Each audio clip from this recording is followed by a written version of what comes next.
All right, welcome everyone. Buckle up, because today we're diving headfirst into a breaking news story that's sending shockwaves through Germany. Yeah, this one has the potential to really shake things up over there. No kidding. Our source for this deep dive is, well, it's an episode from the Global Lens podcast, and the title really says it all.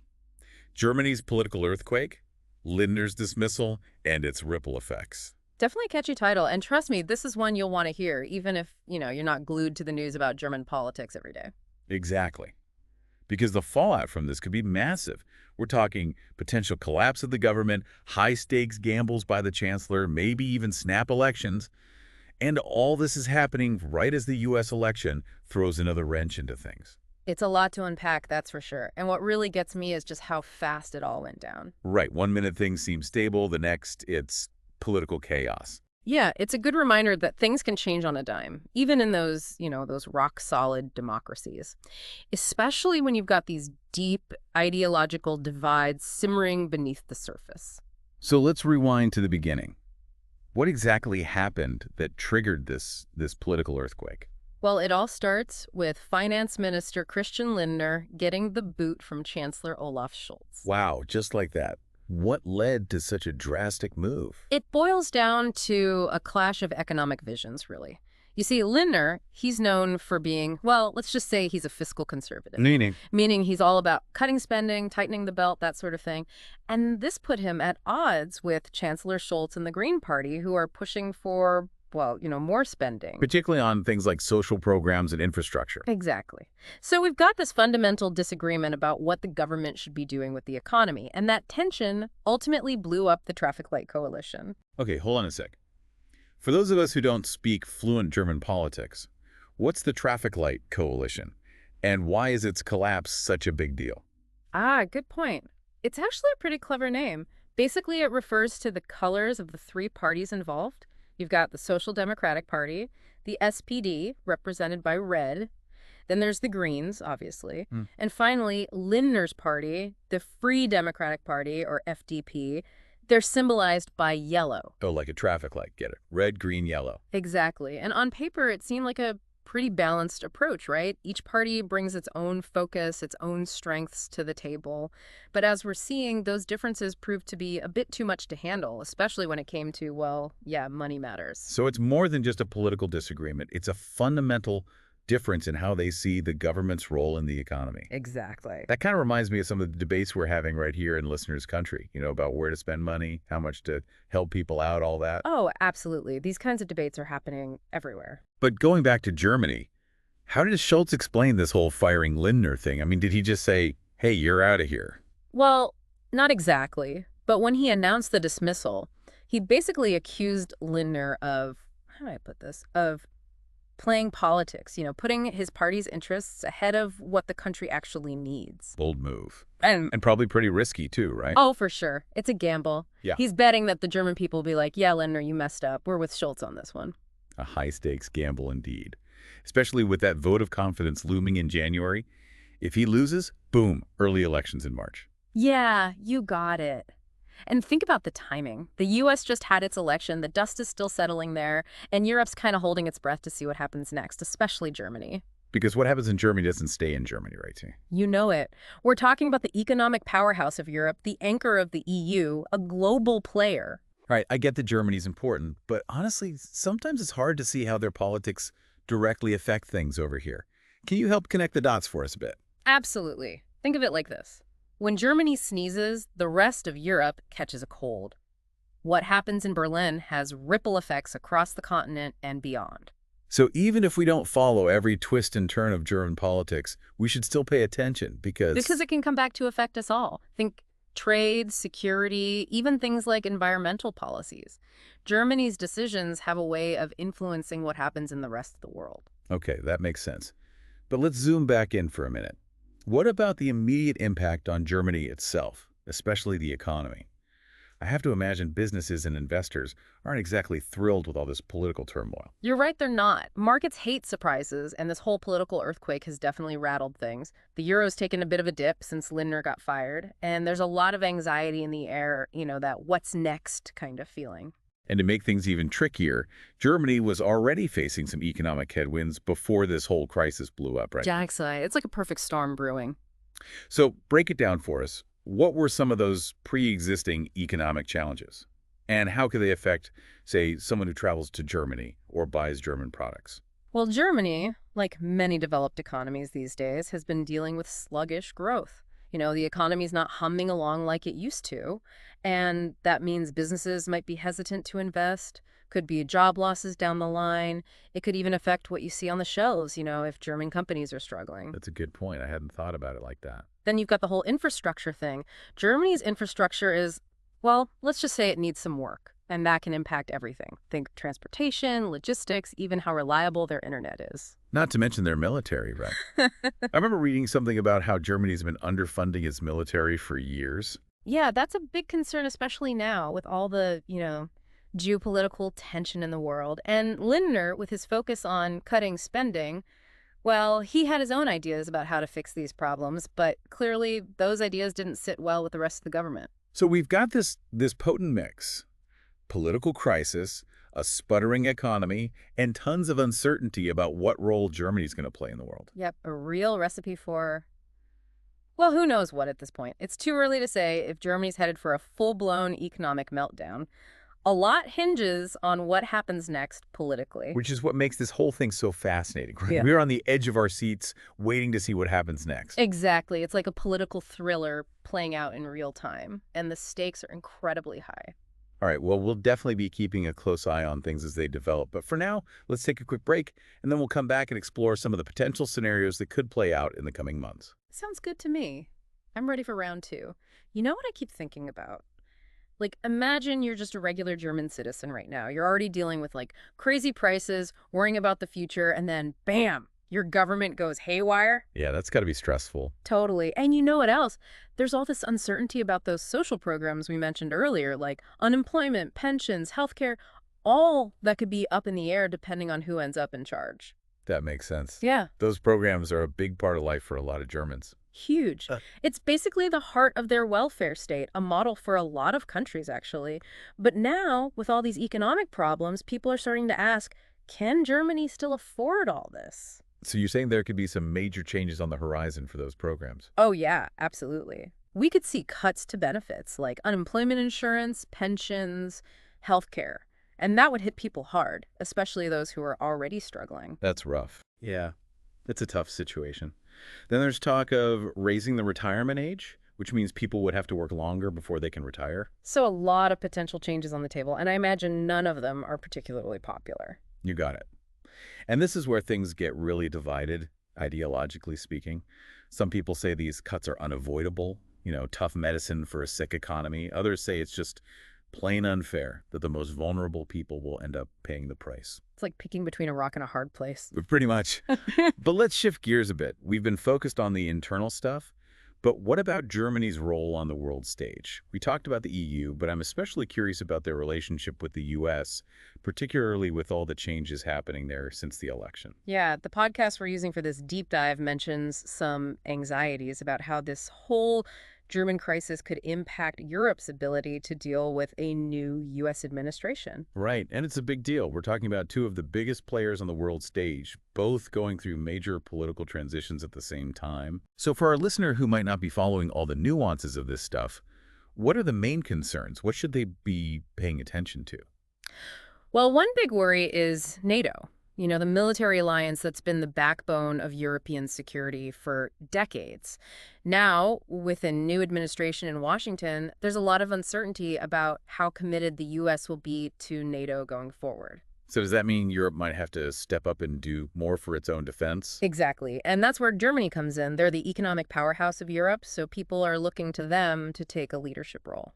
But if Germany's got its own internal problems to deal with, political instability, economic woes, can they really step up and fill that void?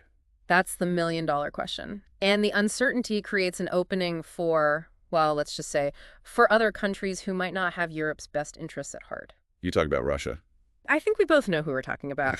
A divided Europe, especially one with a weakened Germany, becomes a lot easier to push around. So it's like this perfect storm brewing.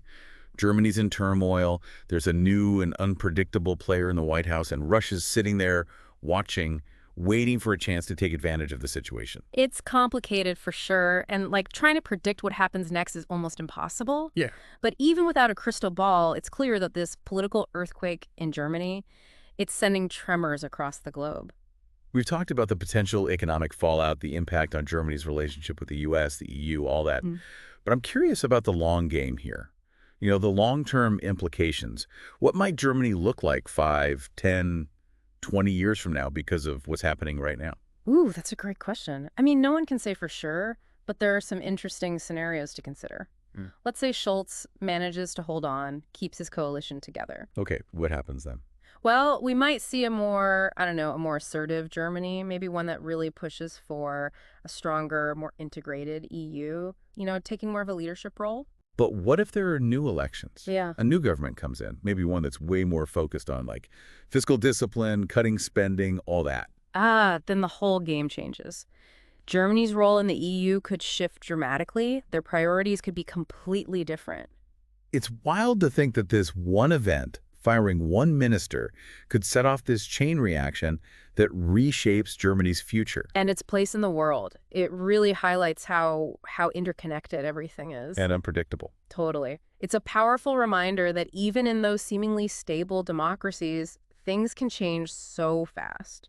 And the consequences, they can ripple out far beyond anyone's expectations. There was one thing the podcast mentioned that really stuck with me. They talked about a connection between this political crisis and the U.S. election. I mean, I get that Europe's nervous about a new administration, but is there something more specific going on here, something our listeners should be paying attention to? Yeah, there's definitely a deeper layer to this whole thing. And it has to do with those geopolitical tensions we were talking about earlier. One of the biggest concerns right now is trade policy. Trade. How does Yeah. that tie into all this? Well, Germany is a major exporter, right? They sell a lot of stuff to the U.S. So any changes in U.S. trade policy, any new tariffs or barriers could have a huge impact on their economy, which is already, a bit shaky. But I remember hearing something about tariffs on German goods during the U.S. election campaign. Right. Well, those could easily come back into play with the new administration. And that has German businesses and policymakers on edge. I bet. Remember all those economic challenges we talked about earlier? Tariffs would just make things worse. Higher prices for consumers, job losses, slower economic growth. Not good. Exactly. And that's just the economic side of things. Think about the political impact. Imagine you're the German government, you're already dealing with a crisis, and then bam, the U.S. slaps tariffs on your goods. Yeah, talk about adding fuel to the fire. Exactly. Public anger would boil over. It'd be even harder to get anything done. It could even lead to more instability, more political chaos. So it's like a vicious cycle. Oh. The weaker Germany gets economically, the less stable it becomes politically, and the less able it is to deal with external pressures like trade wars or security threats. You got it. And that's what makes this whole situation so concerning. The stakes are high, and the consequences could be huge, not just for Germany, but for the whole world. Okay, so trade is a big concern. But what about those changes to social programs in Germany that we were discussing earlier? Can you walk us through what those changes might actually look like? How would they impact the everyday lives of Germans? Right. So these programs, they're a big deal. They're like the foundation of the German welfare state, the safety net that so many people rely on. But with the economy struggling, there's a growing debate about whether Germany can still afford to be so generous. I can see how that would be a tough conversation to have. Absolutely. And it gets right to the heart of what kind of society Germany wants to be. So what are we talking about? Well, one possibility is cuts to benefits. Think unemployment insurance, pensions, healthcare, all those things could be on the chopping block. And that would hit people hard. For sure, especially those who are already struggling to make ends meet. Another option is raising the retirement age, which means people would have to work longer before they could access their pensions. Ouch. That doesn't sound too popular either. Nope. And there's a huge ideological divide on this whole issue. Some people argue that these cuts are absolutely necessary, to keep the German economy afloat in the long run. Others say it's just plain wrong, that it's going to unfairly target the most vulnerable people in society. So it sounds like Germany's at a crossroads, facing some tough choices no matter what happens with the political situation. Even if they avoid early elections, even if things calm down a bit, there's still some big decisions to be made. Exactly. And those decisions are going to have a profound impact on millions of people, not just in Germany, but potentially around the world. It's a lot to think about. Wow, we've really gone deep on this one, haven't we? Yeah. From Lindner's dismissal to like the potential global fallout. Mm-hmm. It's mind-boggling. Yeah, no kidding. It's like we started with this one little event and ended up talking about the fate of the world. Right. But before we completely wrap things up, I'm curious what you think we should be watching for, in the coming weeks and months. What are the signs that'll tell us which way Germany's headed? Good question. It's like imagine you're watching a pot on the stove, right?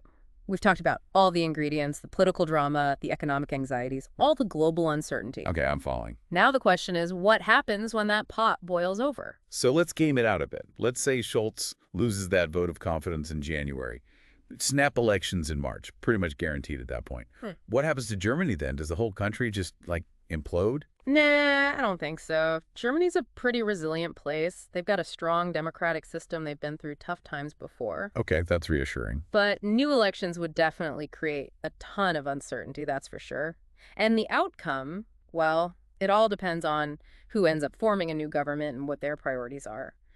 We could see a continuation of the current policies or, who knows, maybe a complete 180. And how would all this impact Germany's role in the world? We talked about the EU and NATO, but what other ripple effects might we see? Well, if Germany's all tied up in knots with its own problems, it's struggling to stay afloat politically and economically, well, that creates a leadership vacuum in Europe. And when there's a vacuum, someone's going to try to fill it. And that someone is probably not who we want it to be, right? Yeah, exactly. It could embolden countries like Russia. It could weaken alliances like NATO. It could make it a lot harder for Europe to present a united front on the global stage. Okay, that's a bit scary. And what about those trade tensions with the U.S. we were talking about? If those tariffs actually happen, what might that mean for both countries? Honestly, a trade war between the U.S. and Germany would be a lose-lose situation. It would damage both economies, disrupt global trade, and just add more strain to a relationship that's already pretty fragile. Yeah, nobody wants that. Exactly. It's Yeah. a scenario that both sides are going to try really hard to avoid. So it sounds like a lot of this comes down to whether Scholz can pull this off, whether he can hold on to power and keep things from completely falling apart. For sure. But even if he does, even if Germany avoids a total meltdown, there are still some really tough choices ahead. Like figuring out how to deal with their economic challenges, how to modernize their infrastructure, how to deal with the changing global landscape. Right. And all while trying to maintain their social safety net, which is under a lot of pressure right now. It's a lot to juggle. But, is there any chance that Germany could actually come out of this stronger? Maybe this whole crisis could be a catalyst for positive change. Absolutely. Sometimes you need a good shakeup to make real progress, right? Imagine a Germany that uses this crisis as an opportunity to, really reinvent itself, addressing their economic problems head on, modernizing their infrastructure, investing in the future. So instead of just trying to get back to how things were, they use this as a chance to build something even better. Exactly. And not just for themselves, but for Europe as a whole. It's a chance for Germany to become a model for, sustainable growth, technological innovation, and a strong social safety net. Okay, that's a much more optimistic way to look at things. So instead of this being the beginning of the end, it could actually be The beginning of a new beginning. Who knows? Yeah. It's all about how they respond to these challenges. I guess we'll have to wait and see. Exactly. The story's still being written. Well, this has been an incredible conversation, and I feel like I've learned so much. Thanks for guiding us through this whole complex situation. My pleasure. It's been a wild ride, hasn't it? Absolutely. And to our listeners, thank you for joining us on this deep dive into the political earthquake shaking Germany. We started with one podcast episode, but as you've heard, the implications of this story go far beyond German borders. It's a reminder that the world is deeply interconnected, and what happens in one corner of the globe can have ripple effects that we all feel. So stay curious, stay informed, and keep those critical thinking caps on. Until next time, keep learning and keep exploring.